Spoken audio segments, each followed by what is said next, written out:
রেলওয়ের রানিং স্টাফদের কর্মবিরতি প্রত্যাহারের পর সারা দেশে ট্রেন চলাচল স্বাভাবিক হয়েছে। কর্মীরা কাজে যোগদানের পর ভোর ৬টা থেকে দেশের বিভিন্ন স্থানে গন্তব্যের উদ্দেশ্যে ছেড়ে যাচ্ছে ট্রেন। তবে যাত্রীদের সুবিধা বিবেচনায় কিছুটা দেরিতে ছাড়ছে বেশিরভাগ ট্রেন। এদিকে ট্রেন ছাড়ার খবরে স্বস্তি ফিরেছে যাত্রীদের মধ্যে। নির্দিষ্ট গন্তব্যে পৌঁছাতে সকাল থেকে স্টেশনে আসতে শুরু করেন যাত্রীরা। জানান, গতকাল ট্রেন চলাচল বন্ধ থাকায় কাঙ্ক্ষিত সময়ে বাসের টিকিটও মেলেনি। এতে করে বাধ্য হয়ে অনেককেই ফিরে যেতে হয়েছে। রেলওয়ে কর্তৃপক্ষ জানিয়েছে, যাত্রীরা ট্রেন চলাচল শুরুর তথ্য না জানায় সকালের ট্রেনগুলোয় ভিড় কিছুটা কম রয়েছে। তবে বেলা বাড়ার সাথে সাথে যাত্রী চাপ বাড়ছে।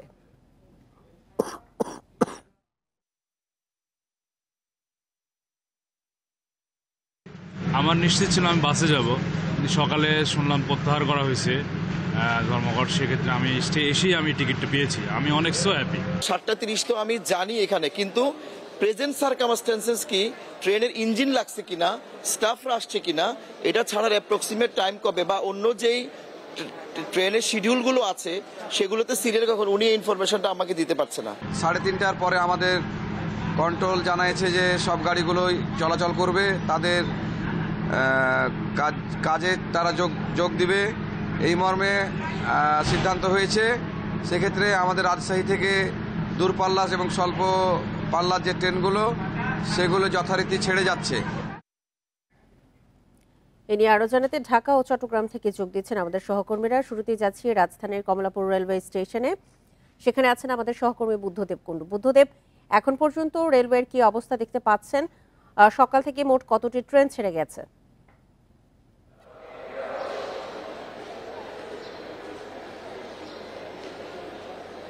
সকাল 6টার পরে ট্রেন চলাচল শুরু হয় এবং এ পর্যন্ত 5টি ট্রেন কমলাপুর রেল স্টেশন থেকে ছেড়ে গেছে। তবে কর্মবিরতি প্রত্যাহার এবং রেল চলাচল স্বাভাবিক হলেও ভোগান্তি কিন্তু মানুষের রয়েছে। প্রায় প্রত্যেকটা ট্রেনই 1 ঘন্টারও বেশি সময় পর কমলাপুর স্টেশন থেকে ছাড়ছে। আমি যদি এখন ট্রেন ছাড়ার অপেক্ষায় যেগুলো রয়েছে, তিস্তা এক্সপ্রেস যেটা দেওয়ান বাজারে যাবে, দেওয়ানগঞ্জ বাজার, 7:30-এ ছাড়ার কথা থাকলেও এখন পর্যন্ত কিন্তু সেটা সম্ভাব্য সময়ও জানিয়ে দেওয়া হয়নি। এছাড়া মোহনগঞ্জের মহুয়া এক্সপ্রেস সেটা 8:15-তে ছাড়ার কথা, এখনও কিন্তু সেই লাইনটাই দেওয়া হয়নি। এছাড়া চিটাগংগামী মহানগর এবং ধূমকেতু এক্সপ্রেস রাজশাহীগামী সেগুলো কিন্তু দেরিতে ছেড়েছে।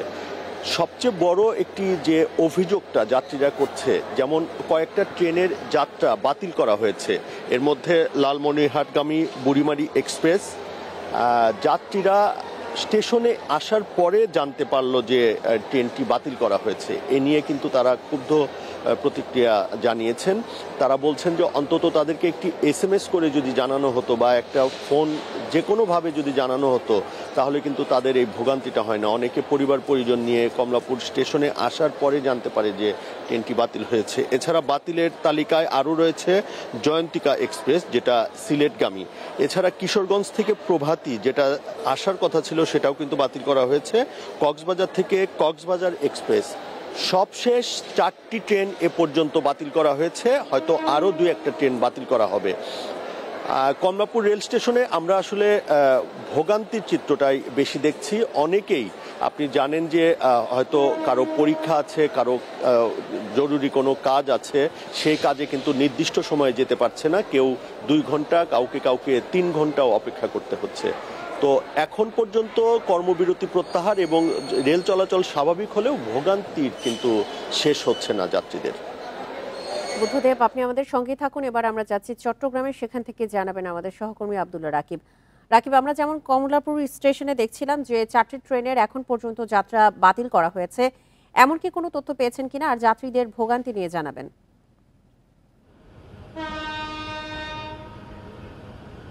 জি, চট্টগ্রামে এখন পর্যন্ত কোনো ট্রেনেরই যাত্রা বাতিল করা হয়নি।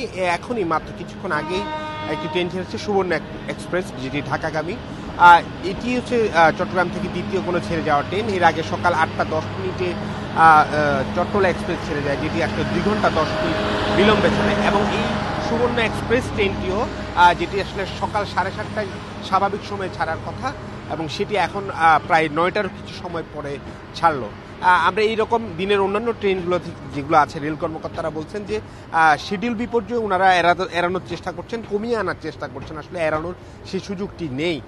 তবে যেটি 2 ঘন্টা থেকে 1 ঘন্টা সেটি হয়তো তারা বলছেন বিকেল নাগাদ সেটি হয়তো কমে আসবে আরও, এবং রাতের যে ট্রেনগুলো রয়েছে সেই ট্রেনগুলো আসলে যথাসময়ে ছেড়ে যাওয়ার ব্যাপারে তারা প্রত্যাশী, এবং তারা বলছেন যে ট্রেনগুলো যদিও তারা চালু করতে পেরেছেন তবে যাত্রীদের চাপ কমে গেছে, এবং ট্রেন বেশিরভাগই আমরা দেখেছি বেশিরভাগ ট্রেনে আসলে বগিগুলো একেবারে ফাঁকা, বেশ অল্প কয়েকজন গুটি কয়েক যাত্রী আসলে ট্রেনগুলোতে আমরা দেখেছি। এবং এই ট্রেনগুলোতে যারা অন্যান্য যে ট্রেনগুলো ছিল সকালবেলা যে চট্টলা এক্সপ্রেস সেই ট্রেনগুলোতে আমরা একই পরিস্থিতি দেখেছি, তবে মেইল এক্সপ্রেসের ট্রেনগুলো বা স্বল্প দূরত্বের যে ট্রেনগুলো সেখানে আমরা কর্মজীবী এবং শ্রমজীবী মানুষদের আসলে দেখেছি, সেখানে তারা তাদের যে প্ল্যাটফর্মে যে ভিড়টি রয়েছে সেটি আমরা দেখছি।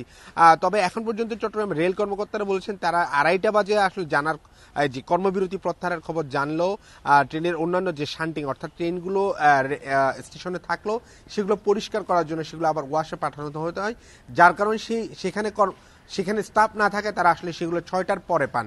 ফলে এই শিডিউল বিপর্যয়টা তারা চাইলে আসলে এড়াতে পারেননি, তবে তারা বলছেন যে সামনের দিনের শেষের দিকে হয়তো বা ট্রেনের এই শিডিউল বিপর্যয় তারা কমিয়ে আনবেন। ঢাকা এবং চট্টগ্রাম থেকে রেলের শিডিউল বিপর্যয় নিয়ে জানাচ্ছিলেন আমাদের সহকর্মীরা। রেল ধর্মঘট নিয়ে আরো জানাতে রাজশাহী থেকে এই মুহূর্তে যোগ দিচ্ছেন আমাদের সহকর্মী মোস্তাফিজুর রহমান, যাচ্ছি তার কাছে। মোস্তাফিজ, এখন পর্যন্ত সিলেটের রানিং স্টাফরা কি জানিয়েছেন এই ধর্মঘট প্রত্যাহারের বিষয়ে, আর এখন পর্যন্ত সকাল থেকে মোট কতটি ট্রেন ছেড়ে গেছে সেখানে?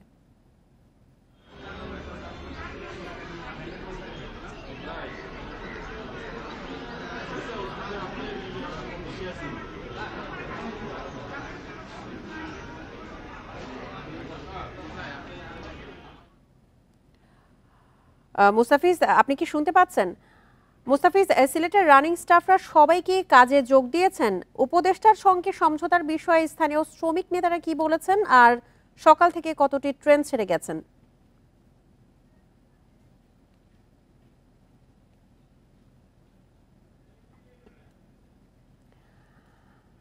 দুঃখিত, আমরা রাজশাহীতে পরবর্তীতে আবারও যোগাযোগের চেষ্টা করব। এই মুহূর্তে আমরা কথা বলছি আমাদের সিলেটের সহকর্মী রানা মজুমদারের সঙ্গে। রানা, সকাল থেকে এখন পর্যন্ত সিলেটে কতটি ট্রেন ছেড়ে গেছে, আর ধর্মঘট প্রত্যাহারের বিষয়ে সেই ইউনিয়ন থেকে কি জানা গেছে? দেখুন, গতকালকে মধ্যরাতে যখন রেলওয়ের রানিং স্টাফদের যে ধর্মঘট ছিল সেটি প্রত্যাহারের ঘোষণা আসলো, তখন কিন্তু আসলে রেলওয়ের রানিং স্টাফরা যারা সিলেটে কর্মরত তারা কিন্তু তাদের কাজে ফিরেছেন, এবং আজকে সকাল 6টা 15 মিনিটে সিলেট থেকে ঢাকার উদ্দেশ্যে কালনী এক্সপ্রেস ট্রেনটি কিন্তু যথাসময়ে ছেড়ে গেছে। এবং আমরা এখানে এসে যে বিষয়টি দেখতে পেরেছি যে কালনী এক্সপ্রেস ট্রেনের যারা যাত্রী ছিলেন তারা কিন্তু গতকালকে যখন ধর্মঘট ছিল সেই ধর্মঘটের কারণে অনেকেই কিন্তু তাদের টিকিট কিন্তু তারা রিফান্ড করেছিলেন, এবং এই জন্য যে যাত্রী যারা ছিলেন যাত্রীদের সংখ্যা অনেকটাই কিন্তু কম ছিল আমরা দেখেছি।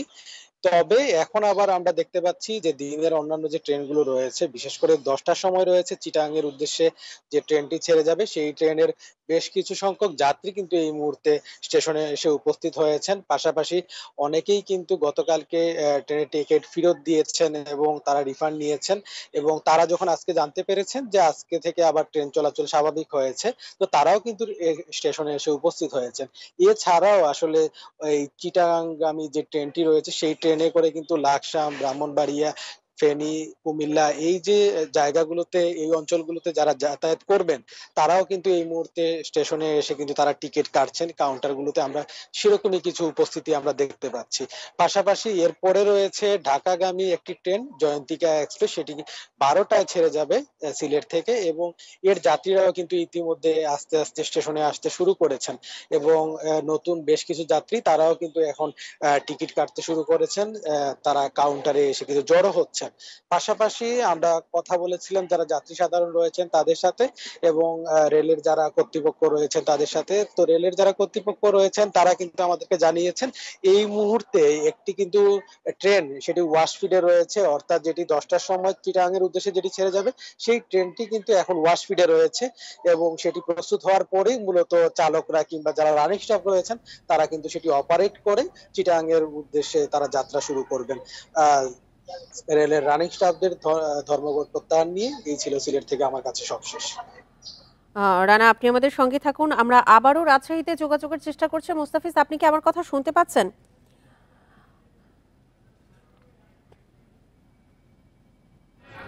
মোস্তাফিজ, একটু জানতে চাই রানিং স্টাফরা সবাইকে কাজে যোগ দিয়েছেন কিনা, আর উপদেষ্টার সঙ্গে সমঝোতার বিষয়ে স্থানীয় শ্রমিক নেতারা কি বলেছেন?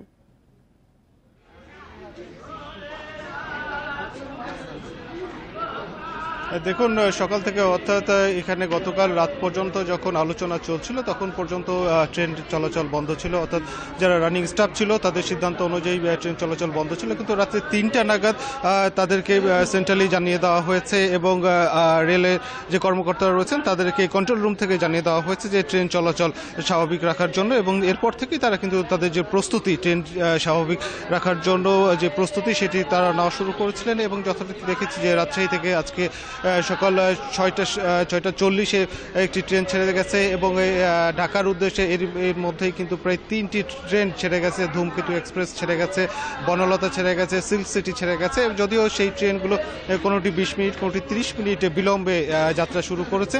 তো রেল কর্তৃপক্ষ যেটি বলছে যে 10 মিনিট বা 15 মিনিট এটি বিলম্ব হতে পারে, কিন্তু এর থেকে বেশি বিলম্ব হওয়ার কোনো সুযোগ নেই। তারা তাদের যে শিডিউলটি সেটা যথাসম্ভব ঠিক রাখার জন্য সর্বাত্মক চেষ্টা করে যাচ্ছেন। তো এর মধ্যে আমরা দেখেছি যে ঠিক এই 9টার আগ মুহূর্ত পর্যন্ত রাজশাহী রেল স্টেশন থেকে বিভিন্ন গন্তব্যে প্রায় 5টি ট্রেন ছেড়ে গেছে এবং যখন ট্রেনগুলো ঠিক সচল হচ্ছে এবং যারা রানিং স্টাফরা ছিল তারা তাদের কর্মে ফিরে আসছেন, তো এই সব মিলিয়ে কিন্তু একটা বলা যেতে পারে যে স্বস্তি কাজ করছে। একদিক থেকে যেমন যাত্রীরা এসেছিলেন, অনেকেই এসেছিলেন সকাল থেকে অপেক্ষা করছেন এবং তারা বলছিলেন যে ট্রেন আজকেও ছাড়বে কিনা, ঠিক তারা একটি অনিশ্চয়তার মধ্যে ছিলেন। ঠিক যখন ট্রেনে স্টেশনে এসে পৌঁছেছেন এবং স্টেশনে যখন জানানো হয়েছে যে না ট্রেন চলবে, তখন কিছুটা হলো তাদের মধ্যে স্বস্তি ফিরে এসেছে এবং একটি দুর্ভোগের যে গত প্রায় 27-28 ঘন্টা ধরে যে দুর্ভোগে শিকার হয়েছিল যাত্রীরা, সেখান থেকে অন্ততপক্ষে তারা পরিত্রাণ পেল।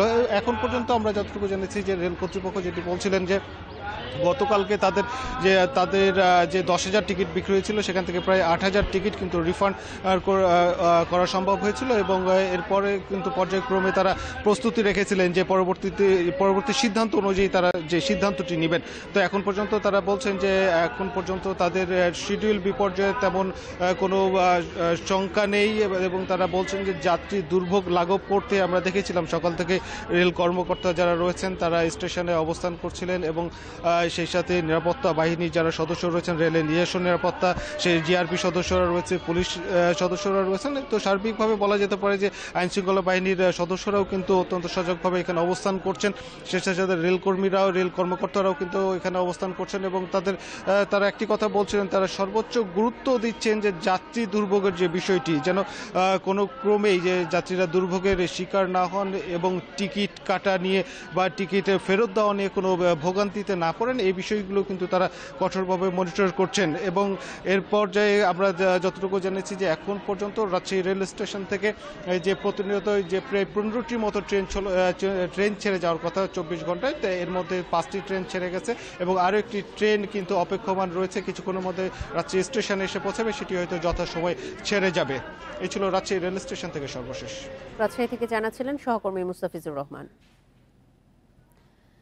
এর আগে দাবি পূরণের আশ্বাসে কর্মবিরতি প্রত্যাহার করে রেলওয়ের রানিং স্টাফরা। রাতে রেলপথ মন্ত্রণালয়ের উপদেষ্টা মোহাম্মদ ফাজুল কবির খানের আশ্বাসে এই কর্মবিরতি প্রত্যাহার করেন তারা। রাতে মিন্টো রোডের বাসায় উপদেষ্টার সাথে বৈঠকে বসেন রেলওয়ের রানিং স্টাফ ও শ্রমিক কর্মচারী ইউনিয়ন। রাত 3টার দিকে বৈঠক শেষে রানিং স্টাফ ও শ্রমিক কর্মচারী ইউনিয়নের সাধারণ সম্পাদক মোহাম্মদ মুজিবুর রহমান সাংবাদিকদের কর্মবিরতি প্রত্যাহারের কথা জানান। বুধবারের মধ্যে অর্থ মন্ত্রণালয়ের মাধ্যমে দ্রুত কর্মীদের দাবি দেওয়ার বিষয়টির সমাধান হবে বলে জানান তিনি। আগের বিভিন্ন সুযোগ সুবিধা বহাল থাকবে জানিয়ে কর্মীদের কাজে ফেরার আহ্বান জানান তিনি। এর মধ্য দিয়েই হয় রেলের অচলাবস্থার অবসান। মিডিয়ার মাধ্যমে সকল রানিং স্টাফদের ভাইদেরকে বলতে চাই যে মাননীয় উপদেষ্টা মহোদয় যখন কথা দিয়েছে অর্থ মন্ত্রণালয় থেকে উনি কালকের মধ্যে আমাদেরকে আনলিমিটেড যে মাইলেজ যেটা আমরা পাই আসছি ব্রিটিশ আমল থেকে 160 বছর থেকে ওইটা উনি করে দিবে। প্রশাসনের আশ্বাসে খুলনা অঞ্চলের ট্যাঙ্ক লরি শ্রমিকেরা ধর্মঘট প্রত্যাহার করেছেন। সকালে এই তথ্য নিশ্চিত করেন ট্যাঙ্ক লরি শ্রমিক ফেডারেশনের যুগ্ম সম্পাদক মীর মোকসেদ আলী। শ্রমিকদের ধর্মঘট প্রত্যাহারের সিদ্ধান্তের পর থেকে পদ্মা, মেঘনা ও যমুনা ডিপো থেকে তেল উত্তোলন ও সরবরাহ শুরু হয়েছে। এর আগে রোববার দুপুরে নাশকতার মামলায় খুলনা বিভাগীয় ট্যাঙ্ক লরি শ্রমিক ইউনিয়নের সাধারণ সম্পাদক আলী আজিমকে গ্রেপ্তারের পর পদ্মা, মেঘনা ও যমুনার ডিপো থেকে জ্বালানি তেল উত্তোলন ও পরিবহন বন্ধ করেন শ্রমিকেরা। 3 দিন ধরে চলা ধর্মঘটে খুলনা সহ 16 জেলায় জ্বালানি তেলের সংকট দেখা দেয়। অনেক রিফুয়েলিং স্টেশনে বন্ধ হয়ে যায় জ্বালানি তেল বিক্রি।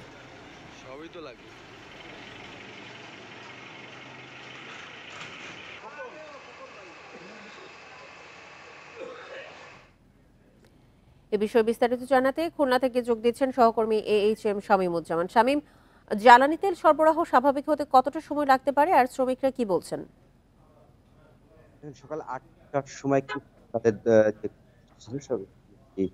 প্রত্যাহারের সিদ্ধান্ত 8টার থেকেই খুলনাতে পদ্মা, মেঘনা এবং যমুনা এই 3টি ডিপো থেকে তেল উত্তোলন পরিবহন শুরু হয়েছে। আমরা এই মুহূর্তে অবস্থান করছি মেঘনা পেট্রোলিয়াম লিমিটেডের সামনে।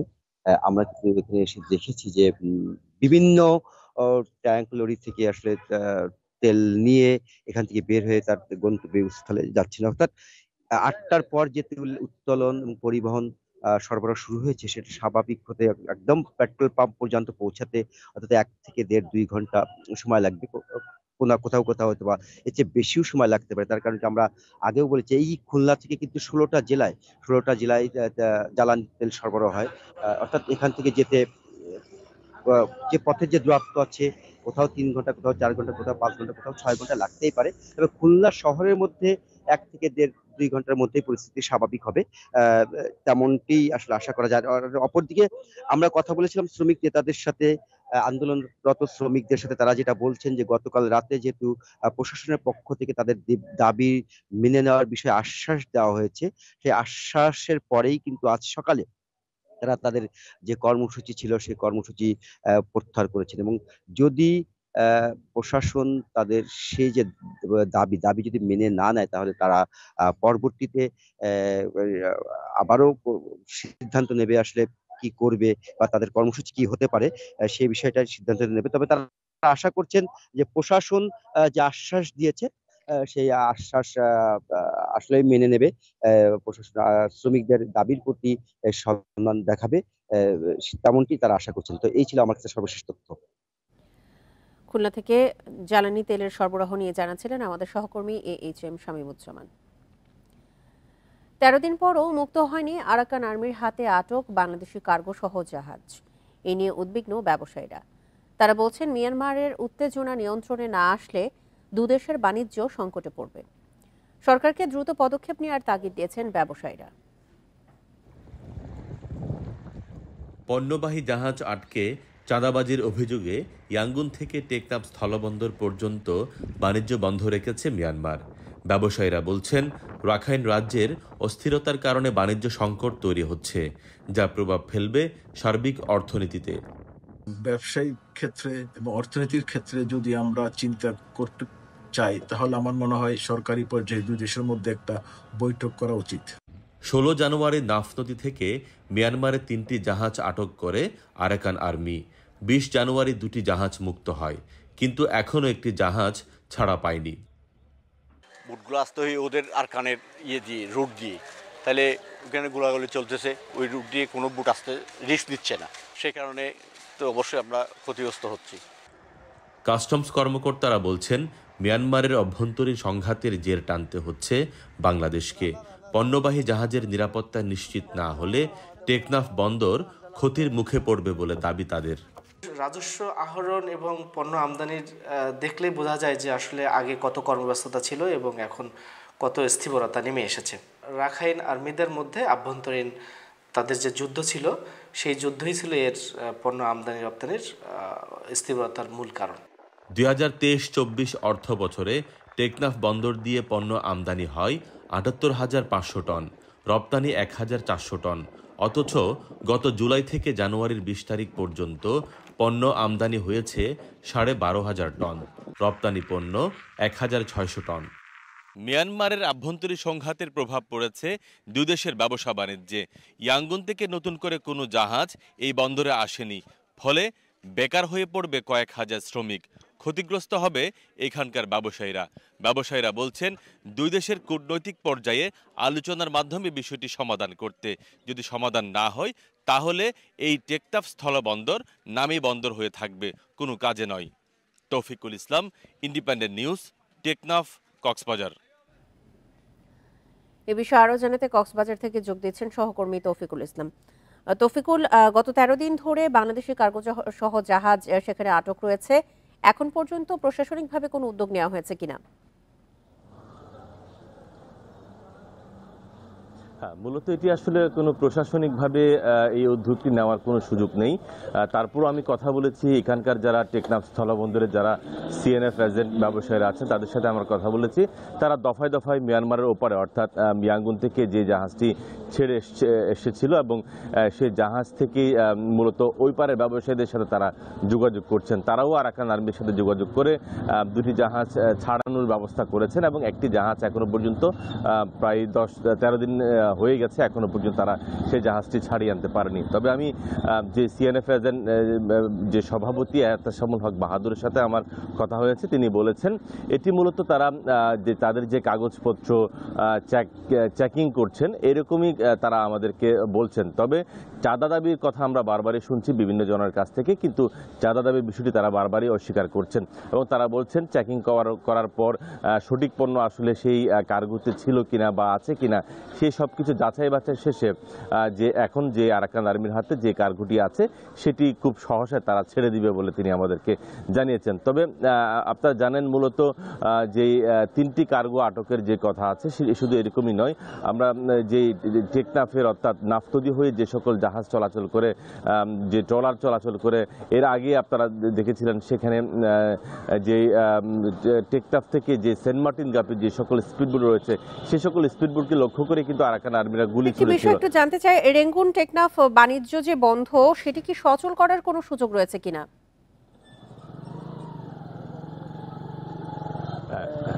ইয়াঙ্গুন এবং টেকনাফ বন্দরের যে বাণিজ্য আছে সেটি হচ্ছে এখনো পর্যন্ত সেটি সচল করার জন্য কক্সবাজার চেম্বার অফ কমার্সের ইন্ডাস্ট্রির সভাপতি আবু মুর্শিদ চৌধুরী খোকার সাথে আমার কথা হয়েছে। তিনি বলছেন আসলে এটি শুধুমাত্র বাংলাদেশ এবং মিয়ানমারের যে বৈঠকের মাধ্যমে হয়তো এটি সমাধান হতে পারে। আপনারা জানেন যেহেতু যে আরাকান আর্মি পুরো একটি অংশ দখল করে নিয়েছে, সেই জায়গা থেকেই কিন্তু ইয়াঙ্গুন থেকে যে জাহাজগুলো আসে সেই জাহাজগুলো কিন্তু নাফতদি হয়ে অর্থাৎ নাইকুংদিয়া হয়ে কিন্তু আসতে হয়। তবে বারবারই বলা হচ্ছে নাইকুংদিয়া থেকে না এসে বিকল্প জায়গা থেকে আসা যায়, কারণ এই জায়গা থেকে এখন আসা যাচ্ছে না, কারণ নাব্যতা সংকটের কথা বলছে। যদি নাফতদি খনন করা হয় তাহলে সেই বিকল্প জায়গা থেকে আসা যাবে। তবে এই ক্ষেত্রে সরকারের যে নৌ পরিবহন মন্ত্রণালয়ের সুদৃষ্টি তারা কামনা করেছেন, যদি নাফতদি খনন করা যায় তাহলে যে নাইকুংদিয়া থেকে না হয়ে বিকল্প যে জায়গা আছে সেই জায়গা থেকে জাহাজ চলাচল করলে সহজে তারা আসতে পারবে এবং আরাকান আর্মি যে সেই সকল জাহাজকে ধরতে পারবে না বা আটক করতে পারবে না, সেরকমই তারা কথা বলছেন। কক্সবাজার থেকে জানাচ্ছিলেন আমাদের সহকর্মী তৌফিকুল ইসলাম। রাজধানীর যাত্রাবাড়ির শনির আখড়ায় পূর্বশত্রুতার জেরে মিনহাজ নামে এক শিক্ষার্থীকে কুপিয়ে হত্যা করেছে দুর্বৃত্তরা। তিনি দনিয়া বিশ্ববিদ্যালয় কলেজের অনার্স 4র্থ বর্ষের শিক্ষার্থী ছিলেন। মঙ্গলবার সন্ধ্যা 7টার দিকে এই ঘটনা ঘটে। পরে গুরুতর আহত অবস্থায় তাকে উদ্ধার করে ঢাকা মেডিকেল কলেজ হাসপাতালে নিয়ে গেলে চিকিৎসক মৃত ঘোষণা করেন। স্বজনরা জানান, নিহত মিনহাজ যাত্রাবাড়ি থানার সাদ্দাম মার্কেট এলাকায় পরিবারের সাথে থাকতেন। স্থানীয় কিং মাহফুজ তানজিল নামে একজনের সাথে তার বিরোধ ছিল। এ নিয়ে রাতে মীমাংসার কথা থাকলেও কিং মাহফুজ, শাহ আলম, শাওন, সাইফুল সহ বেশ কয়েকজন মিনহাজকে কুপিয়ে গুরুতর জখম করে। এদিকে এই ঘটনায় যাত্রাবাড়ি থানার পুলিশ জানায় কিশোর অপরাধ চক্র এই হত্যাকাণ্ডে জড়িত থাকতে পারে। মামলার পর আইনি ব্যবস্থা নেওয়া হবে।